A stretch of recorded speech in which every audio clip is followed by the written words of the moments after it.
All right, Mike, we're back on LinkedIn. So let's talk about those really important communication skills that we all have in law enforcement. We talk people off the ledge. We talk people from hurting themselves. We talk people out of into handcuffs. Sometimes if you're an investigator and you talk them into a confession.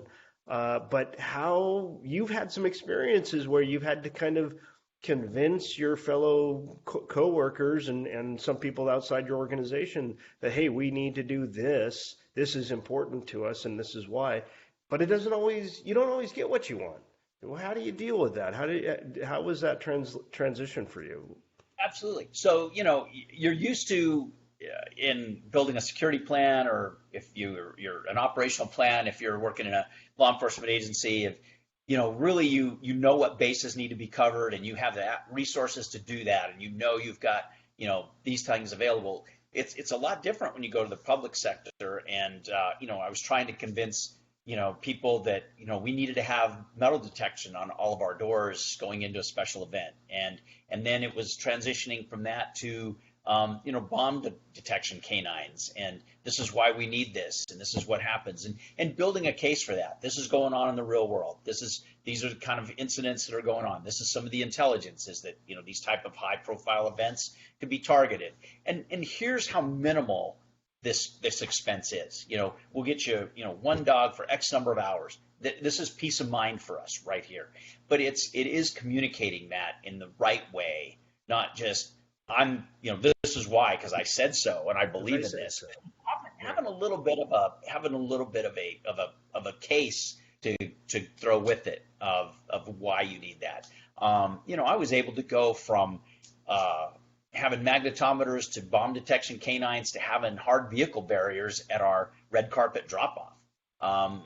Because I had a company that was willing to listen and willing to rely on what my expertise was in doing that, and I was able to present it to them in a way that that they believed in it. That it made it look like it wasn't so much selling fear, but it was kind of these are my concerns, and this is what my concerns are. And sometimes it's not just nefarious. I mean, the common thing in Hollywood was you used cones to divide a lane of traffic that was closed where your limos were dropping off on a red carpet. And I said, look, it doesn't have to be somebody coming through here, driving a truck, trying to cause us harm. This could be some, tourist from wherever in a rental car that sees this going on and is trying to take pictures with one hand and drive with the other and drives out of their lane and crashes into us. I mean, it doesn't have to be anything nefarious at all, but we do need to, provide that level of security and that level of safety for our folks. And that trend eventually caught on. And I remember being told, man, since you got here, our security budget for our premieres has gone way up. Well, yes, that's the plan. I mean, yeah, that's not always good though, but I understand it. But they said it jokingly, which meant they accepted it, and they were willing to.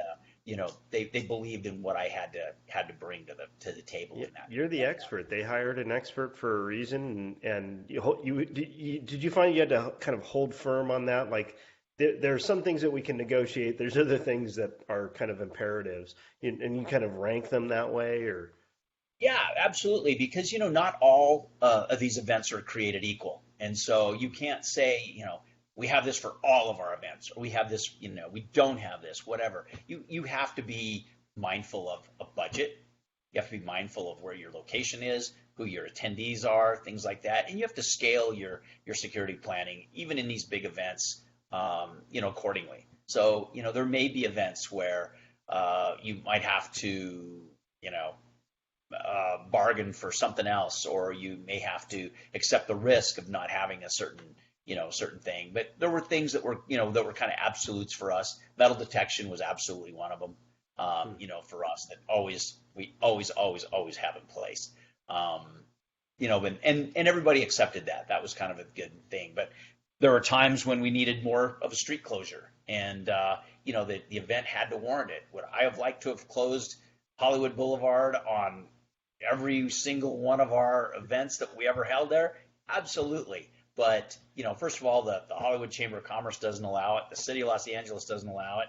And Right. it looks a little silly when you've got two cars showing up, drop on your red carpet, and you've closed down, two blocks of 6 lanes of traffic. So, you kind of have to be reasonable in there a little bit. Absolutely, which is a good kind of segue into, you have to translate need and urgency in the right way to folks who aren't in your security envelope and are maybe supporting you or have a budget that you need a part of. And then how do you translate your law enforcement skills to be now maybe soft skills is the right term, I don't know, to be those skills that you're going to need to be successful in the private sector? How did you translate those? Yeah, that's really interesting because, like, for me, being in the special event business, coming out of the special event business in the Secret Service, it's assumed, well, security, you know how to secure an event. And when you sit down and you start talking to these people in the private sector who are the event planners, and you start talking about, what their load ins are, what's their build time, that kind of thing.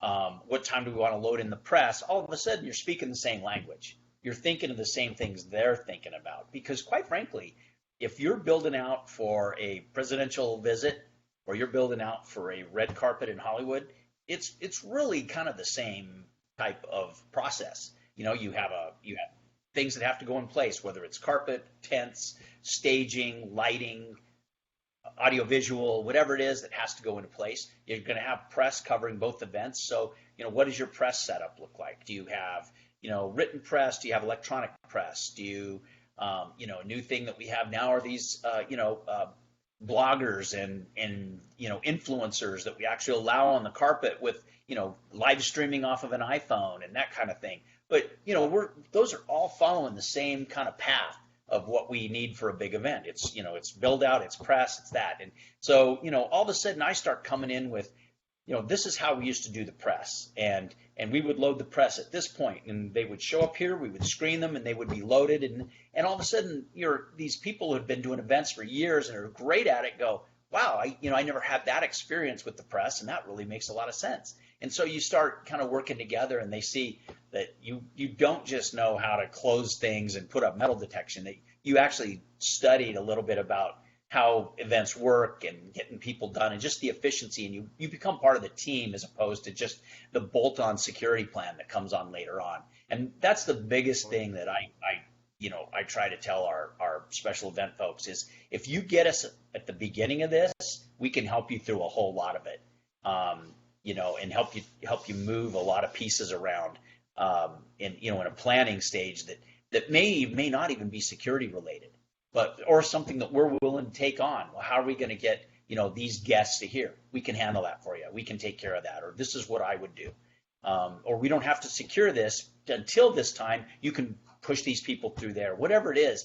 If we're involved from the beginning, we can help out. And I think that's the biggest thing when you're transitioning is you've got to sell yourself as being there to help and being part of the team. You're not just the security person. You're there to be part of their team, and you're just supporting them in a security function. That's what you're there to do. What I love about this is that you describe, essentially taking time to learn what are going to be your partners or maybe even your customers and your clients' experience, and then speak their language. And I think Absolutely. that's we especially coming out of law enforcement, we took so long to learn our specific language of our agency, our organization, whatever it was, and then we come to the private sector, and it's a change, and that's okay. And it's hard to say this is what you should. These are the terms you need to learn because there are business terms, and then there are maybe, to your point, like event terms and things that whatever specialty, if you're going to be in a specialty role, whatever those will be. But I think it's really important to take that time to meet with those constituents and those key stakeholders and identify what's important to you. I just want to get the press and these influencers in place so they can get the shot. Like, great. How can I enable that? That's got to be in our lexicon, right? So, one thing that I learned is and it took me a little while after I got to Warner Brothers and working a lot of premieres, and I developed a relationship with the person who oversaw those special events. And I finally said, I want you to teach me about why we do what we do. What is your goal at these events? What are you trying to get done? What's important to us and stuff. And once I finally once you swallow your pride and you go, I don't know everything there is to know about this. Would you show me what the non-security part of this is all about? It's really pretty easy to work with those folks, and it's really pretty easy to support them in the best way you can because you know what's important to them. You know what's important to the event. And we learned that, very on in the Secret Service. Our goal was to always, this is we want a secure event. It's not a security event. And so even, for things like our big summits, we used to put an embargo on the press, about 3 days out. We're not talking about security anymore. You can do all the stories you want up front. You can come out to see our MAC. You can photograph our fence going in, whatever. But we're not doing any more commenting after a certain date on security because it's not a security event. You need to now focus on the event. And I think that's kind of a good thing to follow is you're not the most important piece of it there. The event has got to be the most important piece of it. It truly is. It's a great line. It's not a security event, right? This is here. It serves another purpose. We're augmenting and enabling people to be safe and enabling this event to occur in a timely fashion or whatever it is, which is a great place to kind of end it. We definitely want to leave people with tools to help guide them in their transition and not only translating their experience, as we talked about earlier, is so important, but understanding how that affects what they're going to do and understanding who their key stakeholders are. Tremendous advice, Mike. I really appreciate it. Tell the folks who are watching at home to be sure to share this. You're not alone out there. There are guys like Mike and I who are here to help you and here to help you translate this or understand it better, understand the private sector better. Mike, thank you so much for being on here again and delivering great advice here.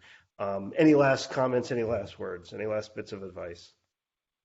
The biggest thing is believe in your skills, believe in what you've accomplished over your career, and be able to think about how those translate outside of your career. They're worthy, and they're skills that are needed, but they're speaking a different language. And just be able to change that language a little bit to offer those skills, and you'll be fine. That's great. Thanks, Mike. Appreciate you being on here again, and look forward to talking to you soon. All right. Thank you very much. See you soon.